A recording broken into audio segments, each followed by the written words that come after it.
Hello and welcome to StratNews Global. I am Surya Gangadharan. Many of you will be familiar with my guest, Dr. Lobsang Sangay, the Sikyong of the Central Tibetan Administration in India. He's a familiar figure to those of you who follow Tibetan affairs and more so the affairs of the Tibetans in India who are in exile from their homeland. Dr. Sangay, welcome. Thank you, Suryaji. Sir, let me get straight to the point. You've had a round of elections for the new Sikyong. Can you update us on what is left now? What's left to happen now? Tibetans all over the world voted in the first round, where they voted for nominees of the Sikyong, or the president of CTA, and also the members of parliament. So the first round is done. Now the second round is on April 11th. So we have two candidates for the Sikyong position, and many other candidates for the members of parliament, and including representatives of Tibetans in Europe, North America, and Australia, New Zealand. So Tibetans in around 30-some countries will be voting on single day. That's April 11th to elect our next president of CTA and members of parliament. And who are the likely candidates? Is it going to change very much the current policies that you have been following all these years? Both the candidates have, declared their pledge to follow the middle way policy. So that means the policy of middle way approach will remain. And I'm sure in the tactics and strategy, there might be differences, and there might be differences in their approaches and their personalities. Otherwise, the middle way approach, which is our policy to seek genuine autonomy for the Tibetan people in Tibet, will remain the same. So what are these elections designed to achieve? Is it to build up the Tibetan civil administration, political structure, etc., for something in the future? Now, as His Holiness the Dalai Lama devolved his political authority in 2011, he wanted to separate the church and the state.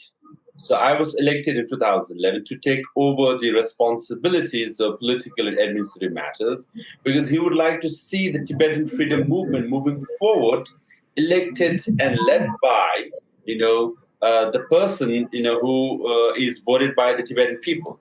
So that was his vision. And then accordingly, we are marching forward, even though we are in exile. The Tibetans are scattered in 30-plus countries, but we all come together as Tibetans to show our solidarity, to strengthen our organization, and to assert and participate, in the democratic process. So we want to say that we are as democratic as India or Nepal or Europe or America. So we are one of the partners, and a successful one compared to some countries. And what would you define as your major achievements, sir? Well, every politician will say I fulfill all the promises I made, so I should not be saying as such, normally, but I'm pretty content with where I am. All the things actually I did, say things I would do. I did, I think, 90% of it, and then many more other things that I've not done. So fundraising, creating awareness of Tibet at the global scale, and most importantly, the U.S. Congress passed Tibetan Policy and Support Act, which was signed by the president. Now it has become a law in America to support Tibet. So in that law, Central Tibetan Administration, which I had, is also acknowledged, and my position is also acknowledged. Now, when I got elected, there was no country acknowledged my position or the Tibetan administration. Now it's acknowledged by, legally acknowledged by the U.S. government. So that's politically. And India also, we have passed Tibetan Rehabilitation Policy Act, which is very, very helpful to Tibetans. So and so forth. And the number one priority for me was education, because I grew up as a refugee with a humble, upbringing, with nothing much to eat or share. With education, I managed to stand on my own feet. Now, in the last 10 years, education has improved leaps and bounds. That everybody agrees. So these are the few things I can share. Now let's look at developments in China, in Chinese occupied Tibet. The Gyaltsen Norbu, the Beijing appointed Panchen Lama, recently talked about the Sinicization of Buddhism in Tibet. What does it mean? This is a very dangerous signal because Buddhism is the heart and core, or the basic foundation of Tibetan civilization and Tibetan identity. When you Sinicize Buddhism, you are taking the Tibetan narrative out of Buddhism. For example, when we teach Tibetan Buddhism in Tibet, we say, the Losavas, the great scholars and translators, brought Buddhism from India to Tibet in 7th and 8th centuries, and it has a lot of Tibetan elements, Tibetan stories, Tibetan struggle, Tibetan contribution, right? So when you Sinicize it, they want to translate all the Tibetan Buddhist texts in Chinese and teach Buddhism in Chinese. So they want to simply teach, let's say, Four Noble Truths, or Eightfold Path, or compassion and, a kindness, without the Tibetan context, without the Tibetan element. So with that, you take the Tibetan feel, the Tibetan passion, Tibetan identity, and Tibetan nationalism, So this is how they want to suck the air or the force of, Tibetan civilization without the Tibetanness. So they want to, make our civilization shallow and make our identity, a very, un-Tibetan, or so far away from Tibetan, or rather Sinicize or make Chinese. So this is a very dangerous policy. So to hear him say that, whether he actually said it or not, but to have his quote is very disappointing, as well as very frightening.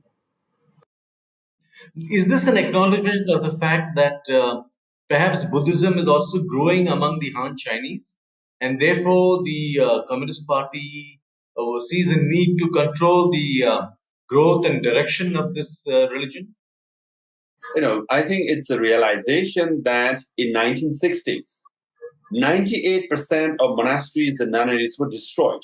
99% of monks and nuns were destroyed. And almost 90% of Tibetan scriptures were burned, tankas were burned, statues were removed, stolen, right? So after physical destruction of any element of Buddhism in Tibet, they thought communism prevailed, right? But after 60 years, they realized that thanks to the government of India, we have rebuilt our monasteries and revived Buddhism and Buddhist civilization back in India and all over the world and back in Tibet.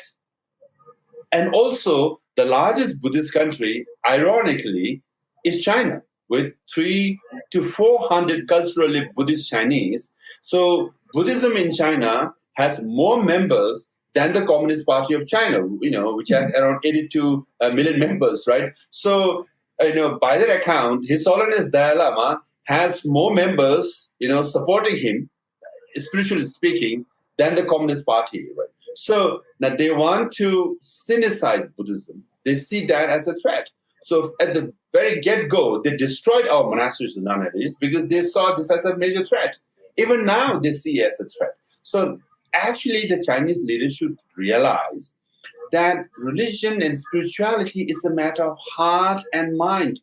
No bombs and guns can destroy spirituality, right? So rather, you must make amends and find a solution to live with the spirituality, which is at the core of Tibetan people, also the general Asian civilization, right? So yes, this is an acknowledgement that after 60 years, they have failed to change the hearts and minds of Tibetan people.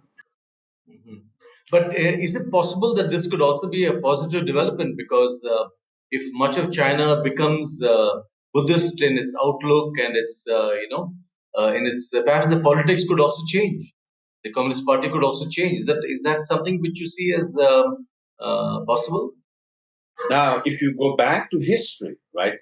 the greatest civilization of China and the longest dynasty was Tang Dynasty, a Buddhist dynasty, and that they consider the great civilization. And Tibet also, the height of Tibetan Empire coincides with the Tang Dynasty. So Buddhism could bring that civilizational changes within China, and that brings hopefully peace and harmony in whole of Asia as well. Primarily because if they become Buddhists, they look at India very respectfully, because India is the land where Buddhism was born, right? So even the Tibetan scriptures, when the Lamas, and we all read our scriptures, we start with homage to the land of, the holy land of India, So that much respect is there. So for civilizational changes in China, Buddhism will be a crucial element. So yes, to have Buddhism spread all over China is a good thing, but they want to cut off the source, or the most, most sophisticated, systematic Buddhist practice is in the Tibetan Buddhist world, not in China. For example, what Buddha said and his closest disciples said are in 300 some volumes. It's only in Tibetan language. In Chinese, you have 24 volumes, or in India or Thailand or Sri Lanka, you name any of the Buddhist countries, they have a dozen or 24 volumes. Only in Tibetan language, you have 300 plus volumes, So our civilization is very rich. Understanding of Buddhism is richest in the Tibetan world. So that's the treasure trove they want to, undermine and, dilute. Now, Tibet has seen various phases of oppression and cultural crackdowns in the past. Given what's happening in Xinjiang to the Uyghurs, what are the reports you're getting from the current situation in Tibet? Is it getting worse? Is it better? What is the reports you have? It's getting worse because, we were the patient number one. Because the party secretary of Xinjiang was the party secretary of Tibet Autonomous Region, where he executed all the policies of culture genocide, the labor camps, and all that, right? The technological surveillance and restrictions, all were imposed on Tibetans, which, took him 5+ years, which he executed in a year or two in Xinjiang. So the glaring violation was more prominent, and international media caught hold of it, and that's why the genocide is taking place in Tibet. It is taking place in Xinjiang, and everybody knows it, right? So yes, what happened in Tibet was replicated in Xinjiang, and what is happening in Xinjiang is replicated back in Tibet. So situation is getting from bad to worse. That's why the Freedom House, which measures in the Freedom Index all over the world, listed Tibet as the least free region in the whole world, similar to Syria, for 6 years in a row. So our situation is very grim. So you would say the current Xi Jinping administration is far more harsh on minorities than perhaps earlier administrations? Clearly. Now, our situation is terribly bad. Okay, I mean, it can't get worse. But yes, presently, it's much, worse than before. So when we think it can't get worse than this, so, it's getting more worse. So yes, situation has gone from bad to worse, for sure now. So what is the world doing about it? What is India doing about it? Do you see India taking a more proactive stance on this, or is it hands off? India has, done the most for Tibetan people. I mean, by far, the largest number of Tibetans are in India. His Holiness Dalai Lama is in India. Tibetan administration based in India. So for sure. Now the U.S. government, as I said, has passed the Tibet Policy and Support Act. Now it's a law to support Tibet. So during the pandemic, when the Republicans, Democrats were not necessarily getting along, right? They came together and passed the bill, sending a clear signal to the whole world, including to Beijing, that Tibet is very important. Now, similarly, the media coverage about Tibet, last summer and since then has been much more in India, and the growing awareness about Tibet also is increasing in India. So at least there's a public discourse, so which is, welcome, because we have been saying this for the last 60 years. What happened to Tibet could happen to you. That includes India. And people always thought, okay, what happened to Tibetans is a sad thing, but we can somehow get along with Chinese, and we can somehow, settle this border issue. But now the border incursion has only increased, and the tension have only increased, because we have all along said that it has always been a border between Tibet and India, and it was a peaceful border for centuries. Yeah. The day you said it's a border between India and China, you have essentially given an invitation to Chinese troops to come to the border, because if you ask them, why are you here? They say, well, you say it's China's border. I'm here because you said so, right? Now, all these disputes are happening. So now there's growing awareness that if you want to solve your challenges with China, you have to address the issue of Tibet. There is no way around it. So when the Indian troops at the border, when they cross over, they're not going to China, they are going to Tibet. You meet Tibetan-speaking people. By learning, Chinese language and Chinese numbers is not going to help you when you cross the border, because they are Tibetans, right? Yeah. So, we all need to realize that what happened to Tibet is happening at the border and with the neighbors of India as well. Mhm. Is there any assessment you have made, since we are talking about the clashes in Ladakh? Any assessment you've made as to why China did this? Expansionism, has been centuries-old policy of imperial China to, nationalist China to communist China. So, when they occupied Tibet, also they said the same thing. Tibetans are barbarians. I mean, Han Chinese, they're the center of the universe, Zhongguo, right? And all the people in the periphery are barbarians. They ought to be civilized. That's how they occupied Tibet and Mongolia and Xinjiang. Now they are continuing the expansionist design, because they have the military hardware and money to spend. So that's what's happening. And 60 years ago, they said the same thing. Let's occupy Tibet, is the palm, and then let's go after five fingers. So Ladakh, Nepal, Bhutan, Sikkim, and Arunachal are the five fingers, and Himachal and Uttarakhand are also in the middle, right? So they are coming after five fingers after the occupation of Tibet. And we have been saying it for the last 60 years, and no one, gave us much traction. But since the Galwan, tragic incident, people are waking up and saying, actually, this is what's happening. But Dr. Sangay, isn't it true that the world has been curiously silent and inactive on Tibet, no matter what the Americans may have done now? Largely India and the world have been kind of hands off on Tibet. Isn't that the case? Yes, I think, for some decades, it was like, okay, what happened to Tibet was a sad thing, but we'll hands off and we will deal diplomatically and economically with China. Somehow we'll get along. But the assertiveness of China with all the neighboring countries, right? And assertiveness, what they call wolf diplomacy, all that, Yeah. right? The China dream. They want to dominate the world ideologically, right? Economically, militarily, and politically. So this growing realization at various capitals around the world have realized that, oh, perhaps we made a mistake by being hands off on Tibet. So we should be hands on with Tibetans, right? So it is happening. We hope that it happens much more assertively and strongly and much more vocally. The fact that it's happening is a positive indication.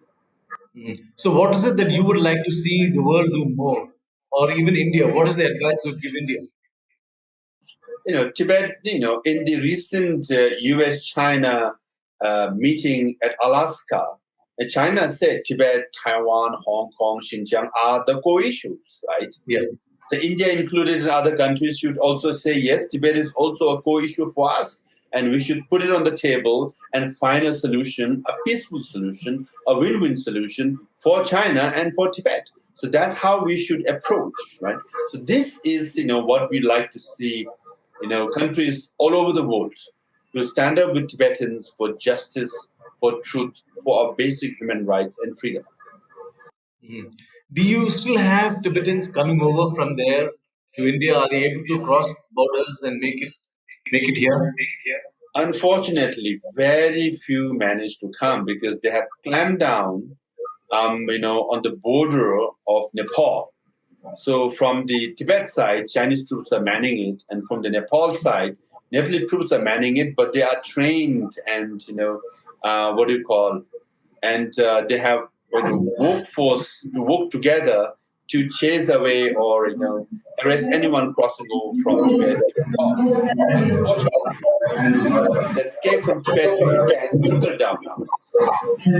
Mhm. So, in that sense, is your flow of information from Tibet, intelligence, contacts with the Tibetan living there in Tibet, it has reduced. Yes, it has reduced. That's true. It's a challenge for us. But then now, but there are Tibetans in various countries around the world. Sometimes they get to talk to each other, and we get some information still. Last question, Dr. Sangay. What is it that you plan to do now since you're moving on? What are your plans about what you want to do? Obviously, you want to be in the area of Tibet, but what do you want to do? Yeah, I think I've not finalized as of now. When I was an academic before at Harvard University, so I might go back. But then I will have some role in the Tibetan political world because, given the experience that I have, I want to continue to serve the Tibetan cause. But also as a father to a young daughter, I want to be I want to be near her than being an absentee father for so long. So I have to play my father's role and also Tibetan patriot's role. So I'll combine the two, and I will be nomadic. So I will be all over Yeah. the world, including in India. So, Dr. Sangay, good luck and good fortune in your endeavors ahead. And thank you for speaking to StratNews Global. Pleasure talking to you, sir. Thank you very much for the opportunity, and um, thank you for giving me this privilege. A pleasure, sir. Thank you.